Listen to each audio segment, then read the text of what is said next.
Russia is not in a great place right now, which has led to an increasing expectation that Putin is done. And while that is still quite a reach, I think it is worth exploring what would happen if Putin were to ever fall from power. Indeed, the consequences immediately raise questions about the best time for that to happen from Ukraine's and the broader Western perspective. It is tempting for the Ukrainian side to say that sooner is obviously better. And I do not want to convince you otherwise, given that every day spent at war is another day of costs incurred on the battlefield and on civilian targets.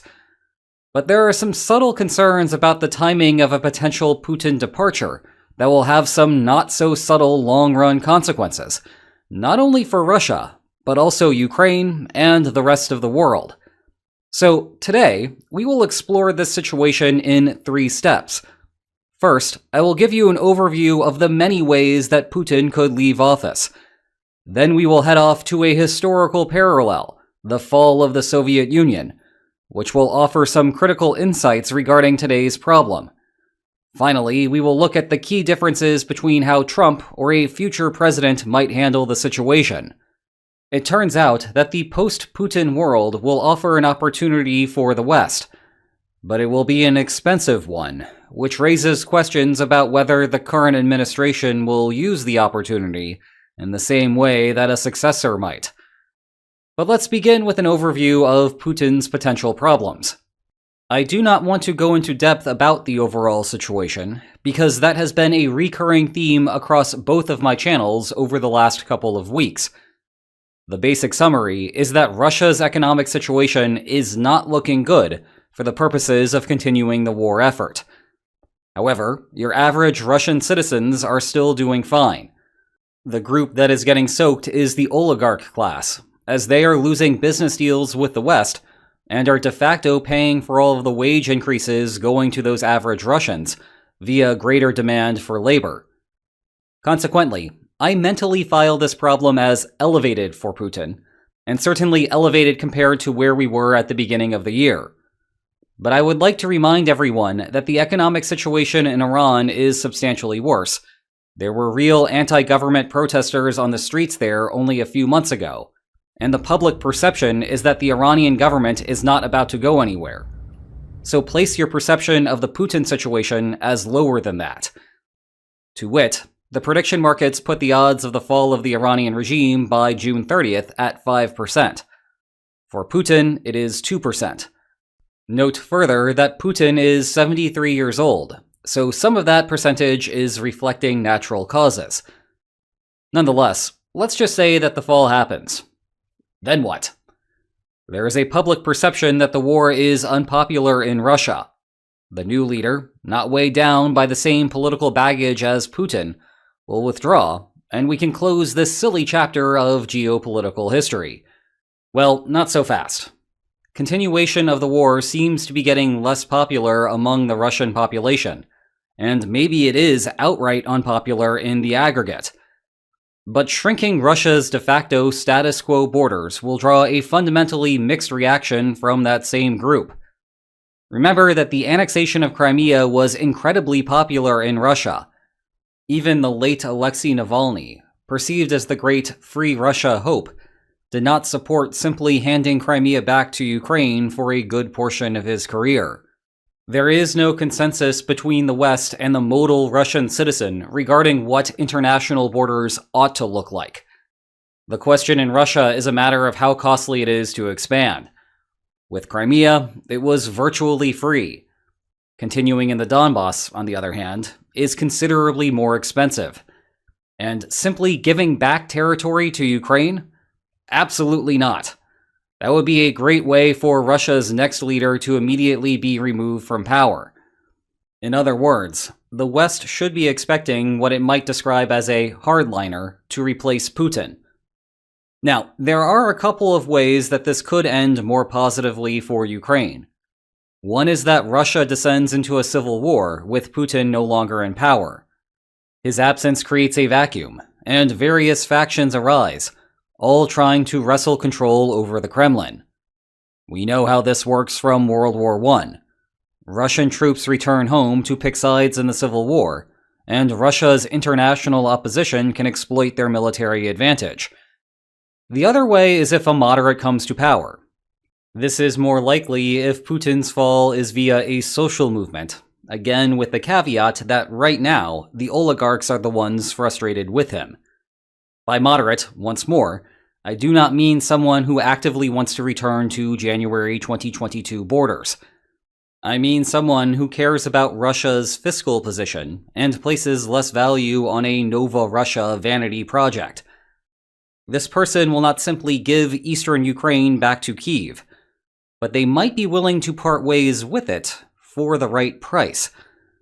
And that takes us to today's historical parallel: the fall of the Berlin Wall, the reunification of Germany, and the end of the Soviet Empire. With so many decades having passed since the saga happened, it is easy to think that Reagan said, "Mr. Gorbachev, tear down this wall." Then the wall fell, the Soviet Union said goodnight, and Eastern Europe went home happy. If only. The Kremlin had decided that it could no longer afford to run the empire that defined the Cold War period. But there was a huge difference between relaxing Moscow's hierarchical structure over Eastern Europe and watching Western powers march forward without objection. Like everything else Cold War related, Germany was at the center of the conflict. It became clear that West Germany and East Germany would reunify. More precisely, though, the East would fold into the West. One slight problem. West Germany had joined NATO in 1955. If territory formerly known as East Germany was now a part of the Federal Republic of Germany, that would make ex-East Germany part of NATO. Good luck figuring out how that would work when about 400,000 Soviet soldiers were still stationed there, plus about 200,000 of their support staff and dependents. This was far from the harmonious period that history textbooks make it out to be. The United States even began drawing up war plans on how to unstick the Soviet Union from the territory. But war is inefficient, and a range of peaceful settlements exist that ought to make both parties better off. The key breakthrough came when George H.W. Bush suggested that Germany's deep pockets could solve the problem. You see, at the time, the Soviet Union was in an economic tailspin. It turns out that command economies are not so great at creating wealth. Having large oil and gas deposits made up the difference for the Soviet Union for a long time. But by that point, energy prices were sagging. The Soviet Union was on its last legs. Thus, Germany offered substantial economic concessions to the Soviet Union. This ranged from interest-free loans to rebuild the Soviet economy, to direct payments to build new facilities for the returning Soviet troops. The total package was worth about $14 billion at the time. In return, the Soviet Union withdrew its troops from East Germany and did not try to interfere with NATO enlarging to the whole of Germany. The then Deputy National Security Advisor, and later Secretary of Defense, Robert Gates, described the strategy as a means to bribe the Soviets out of Germany. Well, bribe successful. And then, as the simple historical narrative goes, when more Eastern European countries decided that they wanted to do things their own way, and then also wanted Western countries to protect them from Moscow, the Kremlin did not complain. The end. Oh, wait, never mind. Then the invasion of Ukraine happened. Fast forward 4 years, and the situation on the ground looks something like this. Okay, so suppose that Putin falls and a moderate replaces him. Then what? If post-Soviet politics are any guide, a reformer might be willing to withdraw from internationally recognized Ukraine, perhaps sans Crimea, if the price is right. No doubt that the European Union would start raising funds for that purpose in lieu of Ukraine lacking liquidity. But it is hard to see how any of this works without the United States playing a central role in negotiations. Let's say that this does not happen until 2029. If any plausible Democratic nominee wins the 2028 election, they would certainly want to take part in the system. It would be a century-defining moment, and it would also be an opportunity to undo some of the long-term mistakes that the West made while basking in the glow of its Cold War victory. The only problem here is that it will be expensive. This feels worse than the East Germany situation, because that was the outermost part of the Soviet Empire.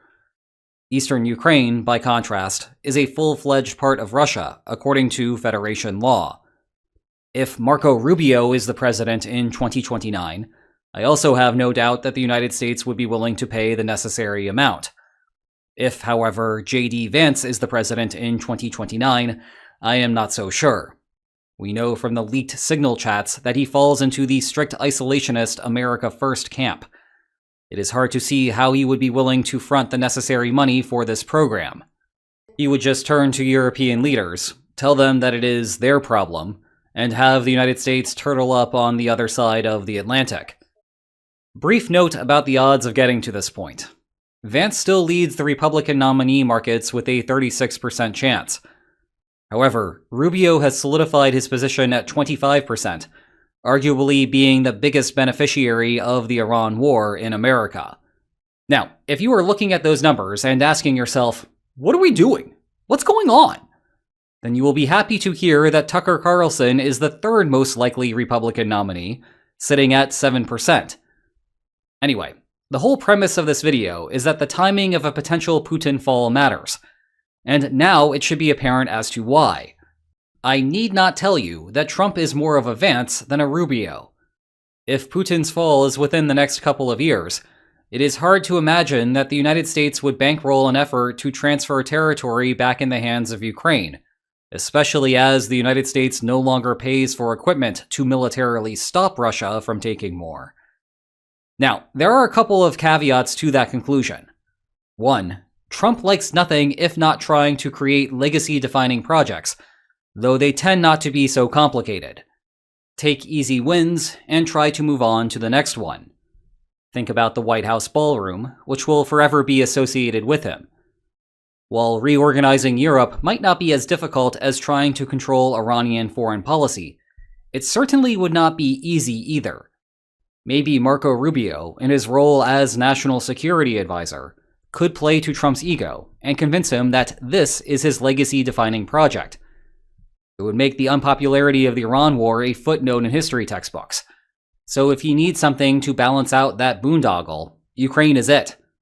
Heck, to sweeten the pot, who knows? Maybe they can rename the Donbass to the Donbass. The other caveat is that this process will take a long time to negotiate. The Berlin Wall fell on November 9, 1989. The last of the Soviet troops, by then actually Russian troops, did not depart Germany until August 31, 1994. So even if Putin departs office tomorrow, there could be a lengthy negotiation process involving Europe that holds the new Russian leader's interest until the next US inauguration. So, what have we learned today?